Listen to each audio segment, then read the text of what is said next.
తెలంగాణ భవన్ బయటే పోలీసులు అదుపులోకి తీసుకున్నారు. కంచన్బాగ్ పోలీస్ స్టేషన్ తరలించారు. అదే కంచన్బాగ్ పోలీస్ స్టేషన్లో హరీష్ రావుతో పాటు మాజీ మంత్రి శ్రీనివాస్ గౌడ్ ఇంతవరకు మనతో మాట్లాడడం జరిగింది. అంతా భయం ఎందుకు, ఆధారాలు ఉన్నాయి చూద్దామని మేము బయలుదేరితే మమ్మల్ని పోలీసులు పెట్టి ఎందుకు అడ్డుకుంటున్నారు, ఎందుకు అరెస్టులు చేపిస్తున్నారు, ఇదే పోలీస్ వ్యాన్ను అదే పోలీస్ వాళ్ళతో ఒక 4-5 మాత్రమే మమ్మల్ని పిలవండి, మీడియా ముందే చర్చ చేద్దామని చెప్పేసి పోలీసులు మాజీ మంత్రి శ్రీనివాస్ గౌడ్ చేస్తున్నటువంటి కామెంట్స్ ఒకవైపు కనిపిస్తున్నాయి. ఇంకోవైపు మరి కాసేపట్లో మంత్రులు కూడా ప్రెస్ మీట్ పెట్టేటువంటి అవకాశం కనిపిస్తోంది. సో జూపల్లి గన్ పార్క్కు వెళ్తారా వెళ్ళరా అన్నది కూడా సందిగ్ధం కనిపిస్తోంది. ఎందుకంటే గన్ పార్క్ బయలుదేరినటువంటి హరీష్ రావును పోలీసులు అడ్డుకున్నారు, పోలీసులు అదుపులోకి తీసుకున్నారు. మరోవైపు కేటీఆర్ తెలంగాణ భవన్లోనే జూపల్లి కృష్ణారావు కోసం చైర్ వేసి మరి ఆయనకంటూ చైర్ కేటాయించి ప్రత్యేకంగా కేటీఆర్ ఎదురు చూస్తున్నారు. సో తెలంగాణ రాజకీయం ఒక్కసారిగా వేడెక్కిందని చెప్పాలి. కాంగ్రెస్ వర్సెస్ బీఆర్ఎస్ పార్టీగా మారిపోయింది. ధైర్యం లేదు, దమ్ము లేదు మమ్మల్ని ఎదుర్కోవడానికి, అందుకే అరెస్టులు చేపిస్తున్నారని మాట్లాడుతున్నారు బీఆర్ఎస్ పార్టీ నాయకులు. సో హైదరాబాద్ జంక్షన్లో సవాళ్ళ రాజకీయం నడుస్తోంది.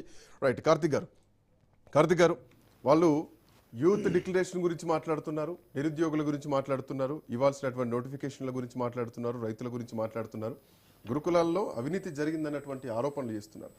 ఆరోపణలు విని ప్రజల క్లారిటీ ఇవ్వాలి కానీ సో సవాల్ మీరు విసిరితే వాళ్ళు రెస్పాండ్ అయితే ఆ సవాల్ తీసుకొని వస్తున్నటువంటి క్రమంలో అరెస్ట్ చేయాల్సినటువంటి అవసరం. ఇందాక మాజీ మంత్రి శ్రీనివాస్ గౌడ్ అంటున్నారు, ఎస్ మమ్మల్ని అలౌ చేయండి 4-5 అదే పోలీసులతో మమ్మల్ని తీసుకెళ్ళండి, మేము మాట్లాడదాం, ప్లేస్ మీరు ఎక్కడ చెప్తే అక్కడ అని చెప్పేసి. సో ప్రభుత్వం వెనకడుగు వేస్తుందా, బూమరంగానే మీ సవాళ్ళు మీకు? సరే, అయితే సవాలు చేసి రమ్మన్నది శాసనసభకు, రోడ్ల మీదకి కాదు. గన్ పార్క్ గన్ పార్క్ రమ్మన్నారు కదా, ఎవరు చెప్పలేదు సార్.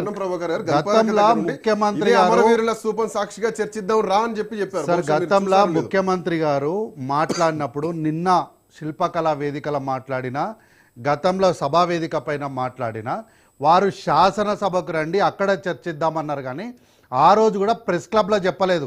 కావాలంటే పీసీఆర్ గారు చెప్పి ఆ రోజు రేవంత్ రెడ్డి గారి బయట వేయించండి, ఎవరు వస్తారు, నువ్వు వస్తావా, మీ వస్తాది వస్తాడా, మోడీ వస్తారా, ఎవరు వస్తారో రండి, శాసనసభలో చర్చ చేద్దామన్నారు. ఏ రోజైనా శాసనసభ చర్చ ప్రతిపక్షం కాదు కదా, మీరు పెట్టాలి.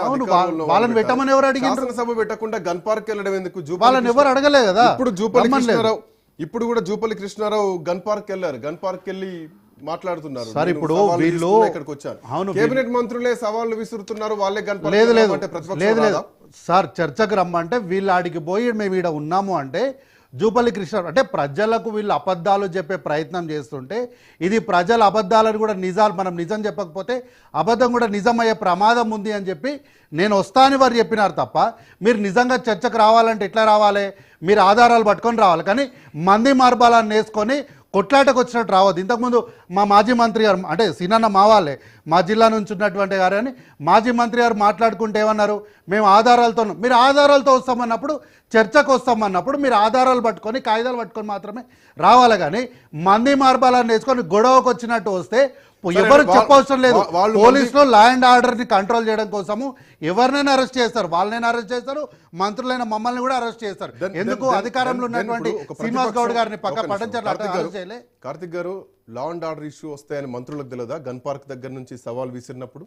సో ప్రతిపక్షాలు తక్కువ అంచనా వేయకూడదు, వాళ్ళు అసలు వాళ్ళ గురించి అంచనా కూడా వేయకూడదు. ఎందుకంటే వాళ్ళు చెప్పేది ప్రతిదీ అబద్ధమే సార్. ఇప్పుడు సార్ మాజీ మంత్రి గారు ఏమన్నారు, మీకు ఆధారాలు కావడం ఇంపార్టెంటా, కేసీఆర్ గారు రావడం ఇంపార్టెంటా అని.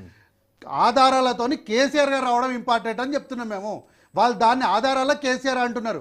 మేమేమంటున్నాము, ఉన్నటువంటి ఆధారాలను కేసీఆర్ గారు పట్టుకొని సభకు వస్తే మేము సభలో మాట్లాడతాం అంటున్నారు. వీళ్ళు ఏమంటున్నారు, కేసీఆర్ గారిని అవమానిస్తారు అని అంటున్నారు.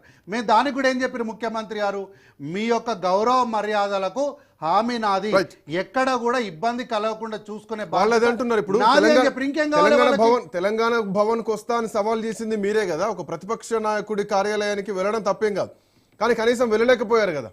ఎవరు వెళ్ళలేకపోయారు? జూపల్లి కృష్ణారావు సార్ వెళ్ళలేకపోవడం, వెళ్తానే చెప్పారు అక్కడ. ఆయన మనం ఇంతకుముందు స్క్రీన్ పైన చూసినప్పుడు కూడా వెళ్తున్నానే చెప్పిండు ఆయన, వెళ్ళట్లేదు, నేను గన్ పార్క్ వెళ్తున్నా అని చెప్పేసి గన్ పార్క్